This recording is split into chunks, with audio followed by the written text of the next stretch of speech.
Good morning friends, I am here discussing the topic merger and acquisition. First one we will see the definition of the merger.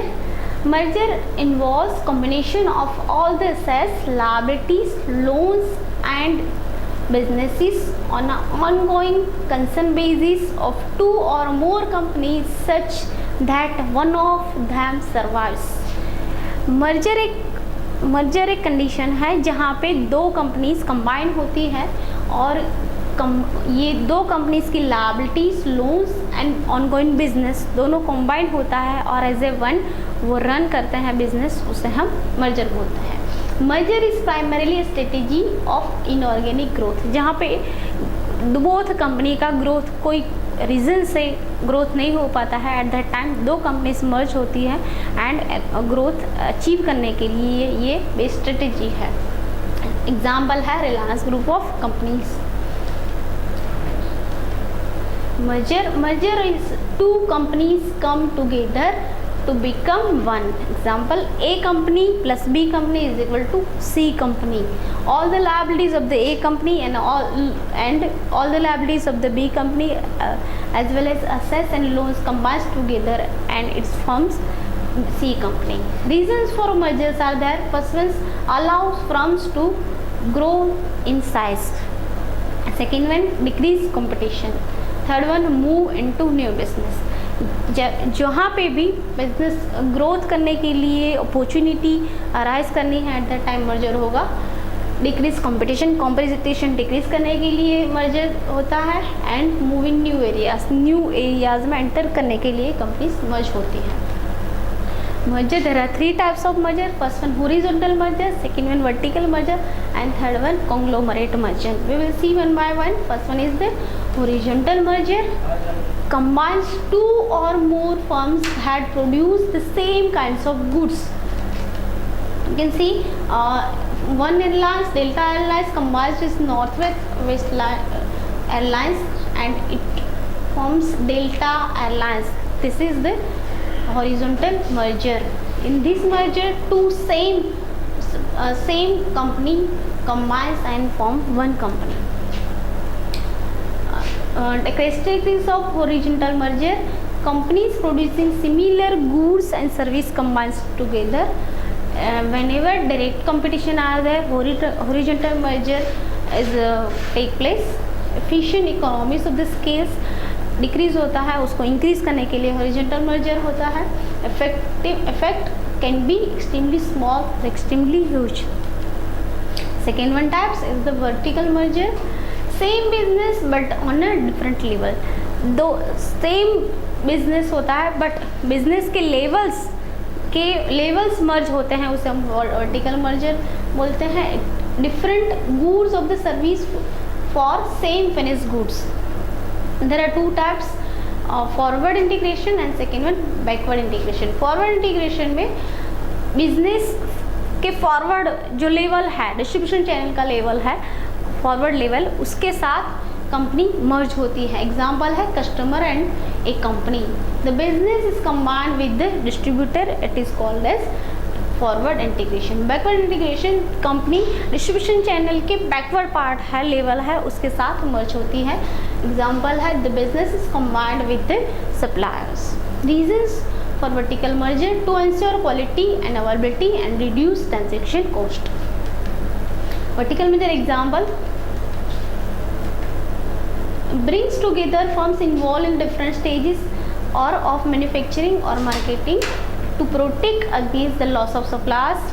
You can see the lumberyard company combines with the baseball bat company and it forms rapid tracking company. Third one is the conglomerate merger. It involved in totally unrelated business. जहाँ पे भी ए company और B company के business unrelated होता है और ये दोनों कंपनी मर्ज होती है, उसको हम कॉन्ग्लोमरेट मर्जर बोलते हैं। There are two types of conglomerate merger. First one is pure and second is mix. Pure is the companies that have nothing in common. Both company में कोई एक भी कंपोनेंट सेम नहीं होता है, और उस वहाँ जहाँ जो मर्जर टेक प्लेस होता है उसे हम कॉन्ग्लोमरेट मर्जर बोलेंगे। Mix both look forward to product extension, product extension करने के लिए दोनों अनसिमिलर कंपनी मर्ज होती हैं, उसे हम कॉन्ग्लोमरेट मर्जर बोलेंगे। There are no competitors because both companies are very from business perspective, each business is in conglomerates run separately. Reasons for conglomerate merger: reduce cost by using fewer resources, risk is mitigated और reduce करने के लिए conglomerate merger होता है, and conglomerate merger is very difficult to manage. Second one important aspect is acquisition. Acquisition is an attempt or a process by which a company or an individual or a group of individuals acquires control over another company. It called target company. Acquisition एक process है जहाँ पे एक company दूसरी company पे control करती है, उसको हम एक्विजिशन बोलते हैं. You can say in this acquisition definition of characteristics of definition. It also means right to appoint or remove majority of the directors of a company. जो कंपनी एक कंपनी को कंट्रोल कर लेती है वो कंपनी राइट टू रिमूव और appoint director वो भी कंट्रोल वो भी ले लेती है. राइट्स अपॉइंटमेंट और रिमूव करने का राइट्स भी कंपनी लेती है. Acquisition of a target company through formal or informal agreement होता है. It also means the right to appoint or remove majority of the directors of the company. Acquiring control over a company means acquiring the right to control its management and policy decision. Management and policy decision है उसको भी control कर लेती है. Example है X company plus Y company. X company Y company पे control करती है and total overall control X company का हो जाता है. Acquisition, some of the significant acquisition examples are there. Acquisition of Chorus by Tata Steel. Second one, acquisition of Novelis by Hindalco. Acquisition of Spice Communication by Idea Cellular. Acquisition of Ranbaxy by Daiichi Sankyo. Acquisition of Hutchison SR by Vodafone. Acquisition of Sahara Airlines by Jet Airways. Acquisition of Deccan Airlines by Kingfisher Airlines. These are the major acquisition taken place. There are many ways of the acquisitions take place. First one is by acquiring. Acquiring is the purchasing a substantial percentage of voting capital of the target company. Target company के major जो share है, otherwise major large percentage of the voting has capital, उससे purchase कर लेते हैं तो company acquire हो जाती है. Second one, by acquiring voting rights of the target company through power of attorney और through proxy voting arrangement. Proxy voting arrangement otherwise attorney system से अदर कंपनी को कंट्रोल करते हैं, उससे कंपनी एक्वायर हो जाती है.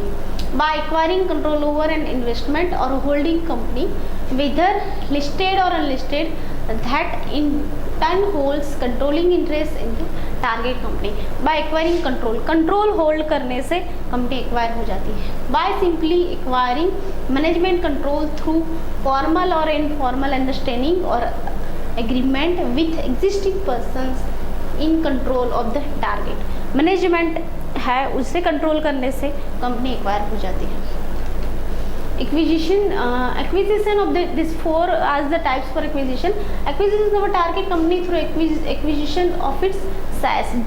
जो SAS है टोटल SAS उसकी मैक्सिमम परसेंटेज है, उसे परचेज करने से कंपनी एक्वायर हो जाती है. But the most common method is acquire by purchase share of voting capital of the target company. But what percentage would be considered as adequate to qualify as controlling interest? To understand that, one should understand various levels of the degree of control that are relevant. First one is that absolute control. This would mean a free right to take any decision. Absolute control में free rights मिल जाता है company पर और सभी decision जो controller company है वो ले लेती है. However in such case the company can not become a listed company or continue to be listed if it was a listed company.